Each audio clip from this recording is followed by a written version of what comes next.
ഓം ശ്രീ ഗണേശായ നമ. ഓം ശ്രീ ഗണേശ ശാരദാ ഗുരുഭ്യോ നമ. ഓം സദാശിവസമാരംഭാം ശങ്കരാചാര്യമധ്യമാം അസ്മദാചാര്യപര്യന്താം വന്ദേ ഗുരുപരമ്പരാം. ഓം പീതാംബരങ്കര വിരാജിത ശംഖചക്രകൗമോദകീ സരസിജം കരുണാസമുദ്രം രാധാസഹായമതിസുന്ദരമന്ദഹാസം വാതാലേശമനിശം ഹൃദി ഭാവയാമി. ഓം കൃഷ്ണായ വാസുദേവായ ദേവകീ നന്ദനായ ച നന്ദഗോപകുമാരായ ഗോവിന്ദായ നമോ നമഃ. ഓം നമോ ഭഗവതേ വാസുദേവായ. ഓം ശ്രീകൃഷ്ണായ പരബ്രഹ്മണേ നമഃ. ഹരി ഓം. ശ്രീമന്നാരായണീയം പഠന പരമ്പരയിലേക്ക് എല്ലാവർക്കും സുസ്വാഗതം, സുദിനം നേരുന്നു. നമ്മൾ ഇന്ന് പുതിയൊരധ്യായം തുടങ്ങുകയാണ്. ഗജേന്ദ്രമോക്ഷം എന്ന അധ്യായം. ഇത് മഹാഭാഗവതത്തിൽ 8-ാമത്തെ സ്കന്ധത്തിൽ 2, 3, 4 ആദ്യത്തെ 3-4 അധ്യായങ്ങളിൽ കൂടിയാണ് ഭാഗവതത്തിൽ വിവരിച്ചിരിക്കുന്നത്. അത് മേൽപ്പത്തൂർജി ഇവിടെ ഒരു 9 ശ്ലോകങ്ങളെ കൊണ്ട് 10 ശ്ലോകങ്ങളെ കൊണ്ട് പറഞ്ഞിരിക്കുന്നു. അപ്പം നമ്മൾ ആ ഗജേന്ദ്രമോക്ഷത്തിലേക്ക് കടക്കും. അതിനു മുമ്പ് ഈ 8-ാം സ്കന്ധത്തിൻ്റെ കഥയെന്ന് പറയുന്നത് മന്വന്തര കഥകളാണ്. 8-ാം സ്കന്ധം മുഴുവനും മന്വന്തര കഥകൾ എന്ന് പറയുമ്പം ഒരു മന്വന്തരം എന്ന് പറഞ്ഞാൽ മനു ഭരിക്കുന്ന, ഓരോ മനുക്കളും ഭരിക്കുന്ന കാലം, അതാണ് മന്വന്തരം. അപ്പം അങ്ങനെ 14 മന്വന്തരങ്ങളും, ഈ 14 മന്വന്തരങ്ങളിലും ഓരോരുത്തരും ഓരോ മനുക്കളുണ്ട്. അപ്പോൾ ആ മനുക്കന്മാർക്കൊക്കെ കുറേ കാലം ഇങ്ങനെ ഭരിക്കാൻ കൊടുക്കും. അങ്ങനെ ആവുമ്പോൾ ബ്രഹ്മാവിൻ്റെ ഒരു പകൽ, ഒരു കൽപ്പം എന്ന് പറയും. അപ്പോൾ ആ ഒരു കൽപ്പം എന്ന് പറയുന്നത് 1000 ചതുർയുഗമാണ്. ബ്രഹ്മാവിൻ്റെ ഒരു പകൽ എന്ന് പറയുന്നത് 1000 ചതുർയുഗങ്ങൾ. അപ്പോൾ 1000 ചതുർയുഗങ്ങളിൽ 14 കൊണ്ട് ഇത് ചെയ്യുമ്പം എത്ര ആൾ, അതായത് ഒരു ദേവവർഷം എന്ന് പറയുന്നത് ബ്രഹ്മാവിൻ്റെ ഒരു കൽപ്പം, ഒരു പകലെന്ന് പറയുന്നത് ഒരു കൽപ്പമാണ്. ഒരു കൽപ്പം എന്ന് പറയുന്ന 1000 ചതുർയുഗമാണ്. അപ്പോൾ അതിനെ നമ്മളുടെ മനുഷ്യവർഷം 365 ദിവസമാണ് നമ്മൾക്കൊരു ദിവസം. 1000 ദിവസം നമ്മളുടെ മനുഷ്യ വർഷമാണ് ഒരു ദേവവർഷം. അപ്പോൾ എങ്ങനെ എത്ര ഇത് കിട്ടുമെന്ന് നോക്കാം. 14 × 1000, അതായത് 12,000 × 365 × 1000. അപ്പോൾ എത്ര കിട്ടുമോ അതിൽ 14 കൊണ്ട് ഹരിച്ചാൽ എന്ത് കിട്ടും? ഏകദേശം ഒരു 71 കാലങ്ങൾ. അപ്പോൾ ഓരോരുത്തർക്കും അത്രയും ദേവവർഷമാണ് ഭരിക്കാൻ കിട്ടുന്നത്. അപ്പോൾ ഓരോ മനുക്കളും 6 മന്വന്തരത്തിൽ ആദ്യത്തെ മന്വന്തരം സ്വയംഭൂവ മന്വന്തരമായിരുന്നു. ബ്രഹ്മാവിൻ്റെ മകനായ സ്വയംഭൂവ മനു ഭരിച്ചിരുന്ന കാലം. അതായത് മനുവിൻ്റെ മകളായ ആഹൂതിയിൽ യജ്ഞരൂപത്തിൽ, യജ്ഞനായിട്ട് ഭഗവാൻ അവതരിച്ചു. അപ്പം ഈ ഓരോ മന്വന്തരത്തിലും ഭഗവാൻ ഓരോ അവതാരങ്ങൾ എടുക്കും, ഓരോരോ കാര്യങ്ങൾക്കായിട്ട്. ആ കൂടെ ആ ദേവന്മാർ കാണും, ഇന്ദ്രൻ, പിന്നെ ഋഷിമാർ, അങ്ങനെ പിന്നെ അവരുടെ മക്കൾ ഒക്കെ ഈ ഓരോ മന്വന്തരത്തിലും ഭഗവാനെ സഹായിക്കുക. അപ്പോൾ ഒരു ഭരണഘടന, ഷഡ്കം എന്ന പേരിൽ 6ൻ്റെ ഗ്രൂപ്പ് ഉണ്ടാക്കിയിട്ട് ഒരു ഭരണഘടന ഉണ്ടാക്കി. ആ ഭരണഘടന അനുസരിച്ചാണ് ഭഗവാൻ അന്ന് ഭരണം നടത്തിയിരുന്നതെന്നാണ് കഥ. അങ്ങനെ ആവുമ്പോൾ ഈ മന്വന്തരം, അതായത് ഇപ്പോഴത്തെ നമ്മുടെ മന്വന്തരം സ്വാരോചീക്ഷ മന്വന്തരമാണ്. ഇനി അടുത്തത് മന്വന്തരം വരാൻ പോകുന്നത് സാവർണി മന്വന്തരമായിരിക്കും. ദേവി മഹാത്മ്യത്തിൽ സുരത രാജാവിന് ദേവി വരം കൊടുത്തിട്ടുണ്ട്. അടുത്ത മന്വന്തരം ഒരു സാവർണി എന്ന പേരിൽ മനുവായി ജനിക്കും എന്ന്, അല്ലേ? ആ സാവർണി ആണ് ഇനി അടുത്ത മനുവായിട്ട് വന്ന് കാലം ഭരിക്കാൻ പോകുന്നത്. അപ്പോൾ അങ്ങനെ ആകുമ്പോൾ 6 മന്വന്തരങ്ങളിൽ ആദ്യത്തേത് സ്വയംഭൂവ മന്വന്തരമായിരുന്നു, രണ്ടാമത്തെ സ്വാരോചീക്ഷ മന്വന്തരം, മൂന്നാമത്തെ ഉത്തമ മന്വന്തരം, നാലാമത്തെ താമസ മന്വന്തരം, അഞ്ചാമത്തേത് രൈവത മന്വന്തരം, ആറാമത്തേത് ചാക്ഷുസ മന്വന്തരം, ഏഴാമത്തെ വൈവസ്വത മന്വന്തരം. അപ്പം ഈ വൈവസ്വത മന്വന്തരമാണ് ഇപ്പം നടക്കുന്ന വൈവസ്വത മനു എന്ന പേര്. വിവസ്വാൻ എന്ന് പറയുന്ന സൂര്യൻ്റെ മകനായ വിവസ്വാനാണ്, ശ്രാദ്ധദേവനാണ് അദ്ദേഹം മനുവായിട്ട് ഇപ്പോൾ ആ മന്വന്തരമാണ് നടക്കുന്നത്. ഇനി അടുത്ത മനുവായിട്ട് സാവർണി വരുമ്പോൾ സാവർണിക മന്വന്തരം, പിന്നെ അങ്ങനെ അങ്ങ് പോകും, അല്ലേ?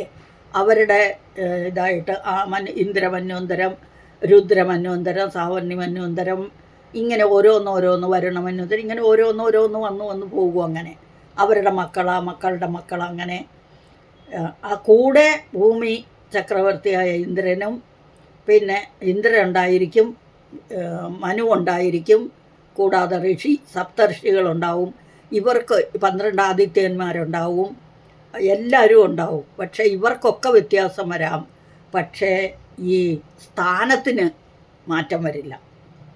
അങ്ങനെ അപ്പോൾ 6ാമത് ഭഗവാന്റെ അവതാരം, അതായത് 4ാമത്തെ അവതാരം ആയ താമസ മന്വന്തരത്തിലെ അവതാരമായിരുന്നു ഹരി. ആ ഹരിയാണ് ഇവിടെ ഗജേന്ദ്രനെ മോചിപ്പിക്കുന്ന, മോക്ഷം കൊടുക്കുന്നത്. അത് പറയാനാണ് ഈ മന്വന്തരത്തെ പറ്റിയൊക്കെ നമ്മൾ പറഞ്ഞത്. അപ്പോൾ ബ്രഹ്മാവിൻ്റെ മകനായ മനുവിൻ്റെ മകളായ ആഹൂതിയിൽ ഭഗവാൻ യജ്ഞവരാഹമൂർത്തിയായി അവതരിച്ചിട്ടുണ്ട്. താമസ മന്വന്തരത്തിൽ ഭഗവാൻ ഹരിയായി അവതരിച്ച് ആണ് ഗജേന്ദ്രനെ. പിന്നെ അങ്ങനെ ഓരോ മന്വന്തരത്തിലും ഓരോരോ അവതാരങ്ങൾ എടുത്ത് ഭഗവാൻ വരും എന്നുള്ളതാണ്. അങ്ങനെയാകുമ്പോൾ ഇവിടെ ഈ കഥ പറയുന്നത് ആ ഇന്ദ്രദ്യുപ്നൻ എന്ന ഒരു രാജാവ്, അദ്ദേഹത്തെക്കുറിച്ചാണ് ഇവിടെ പറഞ്ഞുകൊണ്ടിരിക്കുന്നത്. അപ്പോൾ ഭഗവാന്റെ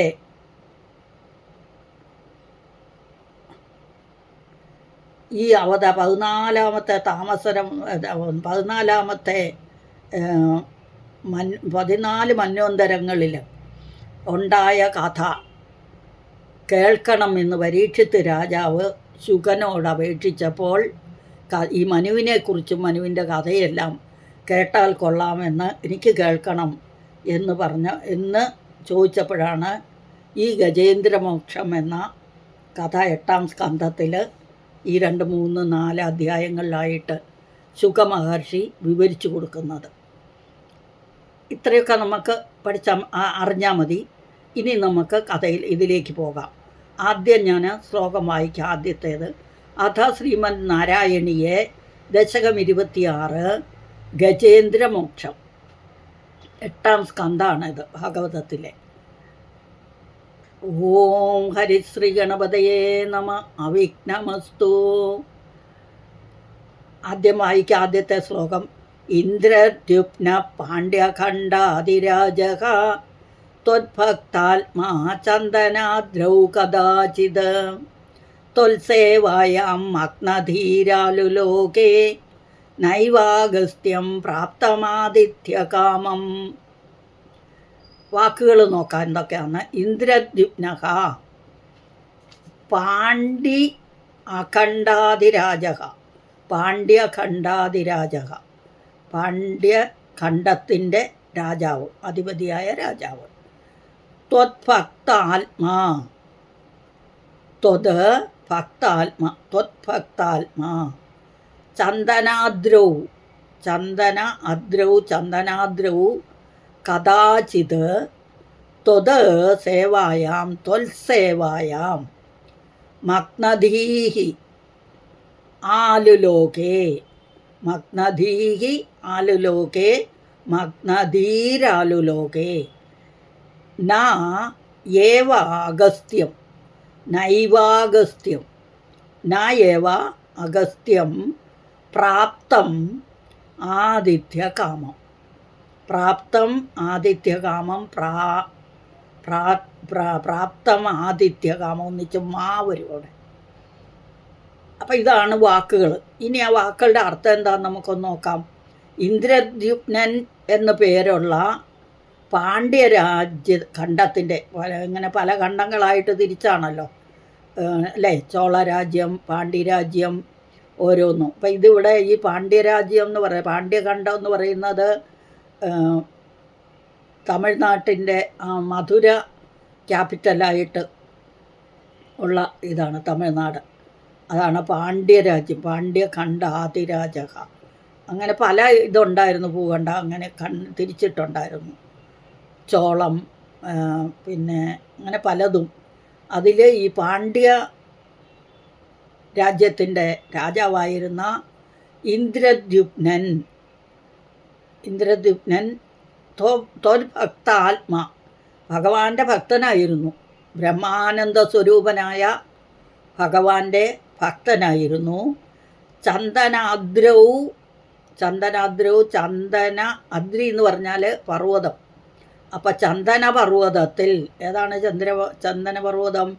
മലയപർവ്വതം. അപ്പം ആ മലയപർവ്വതത്തിൽ കഥാചിത് ഒരിക്കൽ ഈ ഇന്ദ്രദ്യുപ്നൻ ഭഗവാനോടുള്ള ഭക്തി കൊണ്ട് ചന്ദന പർവ്വതത്തിൽ അല്ലെങ്കിൽ മലയപർവ്വതത്തിൽ ത്വൽസേവായാം, ഭഗവാനെ സേവിക്കാനായിക്കൊണ്ട്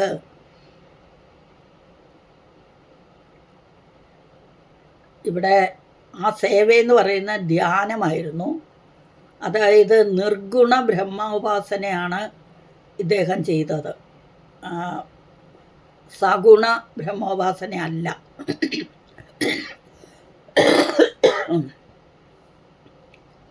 ഭഗവാനെ സേവിക്കാനായിക്കൊണ്ട് മഗ്നധീരാലുലോകൻ, മഗ്നധീരി എന്ന് പറഞ്ഞാൽ മുഴുകിയിരിക്കുക, മഗ്ന എന്ന് പറഞ്ഞാൽ മുഴുകുക. അപ്പം മൗനവ്രതം ആചരിച്ച്, അതായത് ധ്യാനിച്ചിരിക്കുകയായിരുന്നു മൗനവ്രതത്തിൽ. ആലുലോക എന്ന് പറഞ്ഞാൽ ആലോകനം ചെയ്യുക എന്നൊക്കെ പറഞ്ഞാൽ കാണുക എന്നർത്ഥം. മഗ്നധീര ആലുലോകെ ന ആലുലോകെ, ന എന്ന് പറഞ്ഞാൽ ഇല്ല. അപ്പം കണ്ടില്ല. ആരെ കണ്ടില്ല? ഏവ അഗസ്ത്യം പ്രാപ്തം, അഗസ്ത്യനെ, അഗസ്ത്യ മഹർഷി ആദിത്യകാമം എന്ന് പറഞ്ഞാൽ ആദിത്യകാമനായ അഗസ്ത്യ മഹർഷി എന്ന് വരും അവിടെ. അത് ശരിയല്ല ആക്ച്വലി, എങ്കിലും ഇവിടെ പറഞ്ഞിരിക്കുന്നതുകൊണ്ട് നമുക്ക് അങ്ങനെ തന്നെ പഠിക്കാം അല്ലേ. അപ്പം ആദിത്യകാമനായ അഗസ്ത്യ മഹർഷി അവിടെ വന്നത് ഈ ധ്യാനത്തിലിരുന്നത് കൊണ്ട് ഈ ഇന്ദ്രദ്യുപ്നൻ കണ്ടില്ല വന്നത്. അപ്പം മഹാനിലും മഹാനാണ്, ഭയങ്കര മഹിമയുള്ള ആളാണ് ഈ അഗസ്ത്യ മഹർഷി. പക്ഷേ ആ അഗസ്ത്യ മഹർഷി എല്ലായിടത്തും ഒന്നും എപ്പോഴും പോകുകയൊന്നുമില്ല. അങ്ങനെ ചെന്നത് ഈ മൗനവ്രതത്തിലിരുന്ന ഇന്ദ്രദ്യുപ്നൻ കണ്ടില്ല. അപ്പോൾ ഇതൊന്നും ചെയ്യാൻ സാധിച്ചില്ല. കാണാതെ ഇരിക്കുമ്പോൾ പിന്നെ ആചാരങ്ങളൊന്നും നടക്കില്ലല്ലോ. അപ്പം കണ്ടതേയില്ല എന്നാണ് ആദ്യത്തെ ശ്ലോകം പറയുന്നത്. ഇന്ദ്രദ്യുപ്ന പാണ്ഡ്യഖണ്ഡ അതിരാജക ത്വൽഭക്താത്മാ ചന്ദനാദ്രൗ കഥാചിത് ത്വൽസേവായാം മഗ്നധീരാലുലോകേ നൈവാഗസ്ത്യം പ്രാപ്തമാദിത്യകാമം. ഇവിടെ മഗ്നധീരാലുലോക എന്നൊക്കെ പറഞ്ഞു. അതായത് ആത്മാവിനെ ഭഗവാനിൽ ഉറപ്പിച്ചുകൊണ്ട് എന്ന് അല്ലേ? ഇവിടെ മൗനവ്രതം ആക്ച്വലി ദേഹാഭിമാന ഉപാസനയാണ്, അല്ലാതെ സഗുണ ഉപാസനയല്ല. എന്നാലും ആ ധ്യാനത്തിൽ അങ്ങനെ ഏകാഗ്രതയോടുകൂടി ഇരുന്നത് കൊണ്ട് ആ അഗസ്ത്യ മഹർഷി വന്നത് കണ്ടില്ല എന്നാണ് ആദ്യത്തെ ശ്ലോകം. ഇന്ദ്രദ്യുപ്ന പാണ്ഡ്യഖണ്ഡാതിരാജ ത്വൽഭക്താത്മാ ചന്ദനാദ്രൗ കദാചിത് ത്വൽസേവായാം മഗ്നധീരാലുലോകേ നൈവാഗസ്ത്യം പ്രാപ്തമാദിത്യകാമം. ഇവിടെ ഇന്ദ്രദ്യുപ്നെ ഇച്ചിരി പൊക്കിയും അഗസ്ത്യ മഹർഷി ഇത്തിരി ഇതായിട്ടുമാണ് മേൽപ്പത്തൂർത്തി പറഞ്ഞിരിക്കുന്നത്. അദ്ദേഹത്തിനും 27 വയസ്സ് മാത്രമേ ഉണ്ടായിരുന്നുള്ളൂ, ചെറിയ പ്രായമാണ്. പിന്നെ നമ്മൾ അതിലേക്കൊന്നും നമ്മൾ പോകണ്ട, നമുക്ക് കഥ എന്താണെന്ന് നോക്കാം.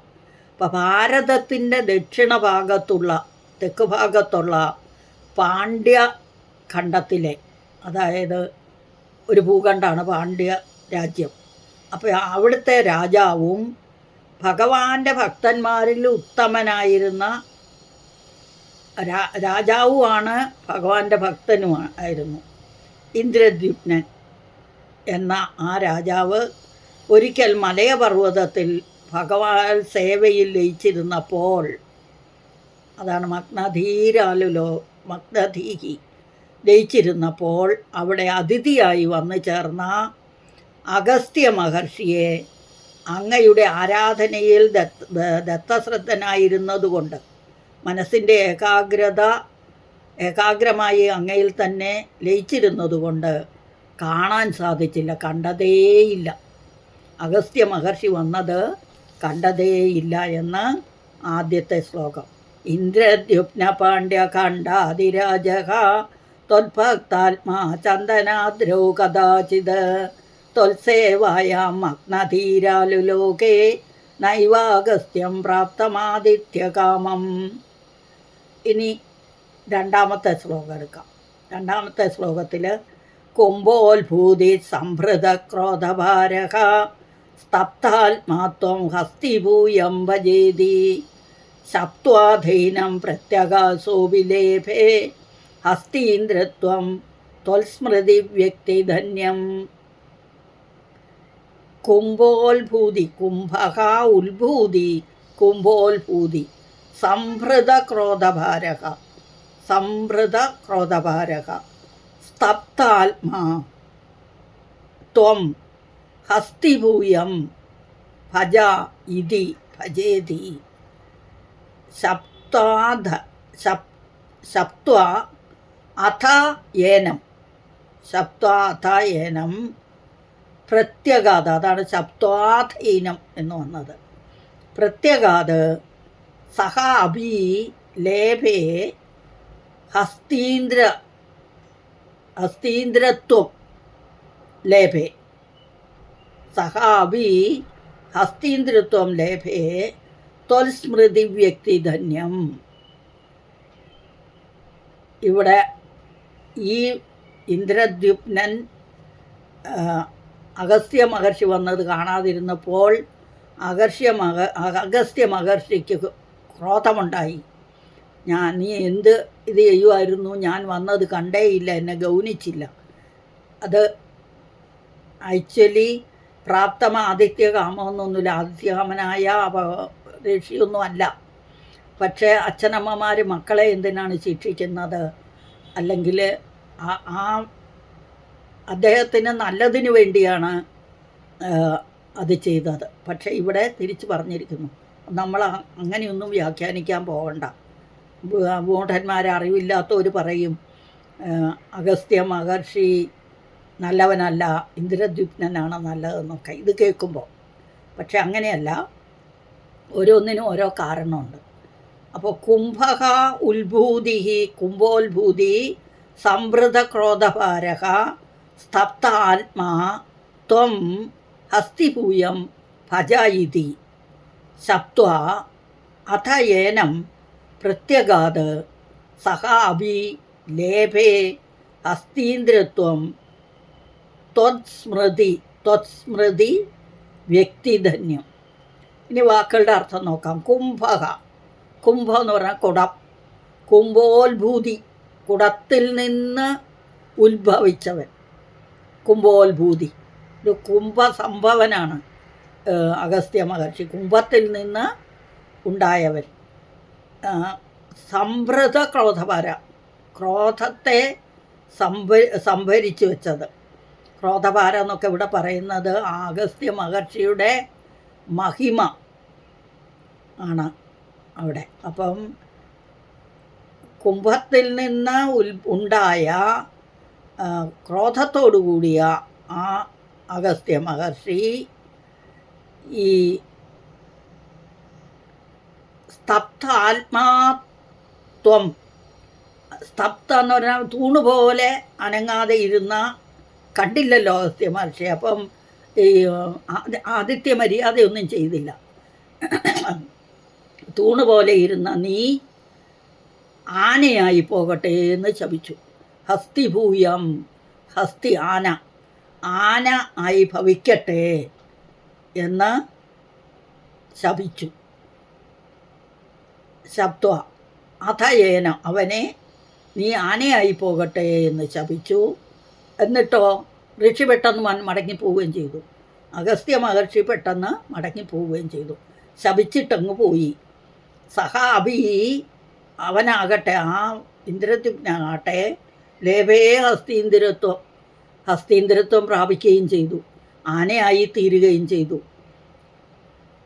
അപ്പം പ്രാപ്തം എന്ന് പറഞ്ഞാൽ പ്രാപിക്കുക. ആദിത്യകാമനായ അഗസ്ത്യ മഹർഷി വന്നത് ആലോകനം ചെയ്യാന്ന് പറഞ്ഞാൽ കാണുക. വന്നത് കണ്ടില്ല, ആദിത്യ മര്യാദയൊന്നും ചെയ്തില്ല. ആ ഇന്ദ്രദ്യുമ്നൻ മൗനവ്രതം എടുത്തിരുന്നതുകൊണ്ട്. അപ്പം അഗസ്ത്യ മഹർഷിക്ക് ക്രോധം വന്നു. അങ്ങനെ ക്രോധമൊന്നും വരില്ല. അത് ആക്ച്വലി ക്രോധമല്ല, അദ്ദേഹത്തിൻ്റെ മഹിമയാണ്, കാരുണ്യമാണത്. അപ്പോൾ ആ ക്രോധം ഇവിടെ പറഞ്ഞിരിക്കുന്ന പോലെ നമുക്കും പറയാം. അപ്പോൾ ക്രോധം കൊണ്ട് നീ ആനയായി പോകട്ടെ എന്ന് ശപിച്ചു. മടങ്ങി. ഇന്ദ്രദ്യുമ്നാകട്ടെ ആനയായി ഭവിക്കുകയും ചെയ്തു.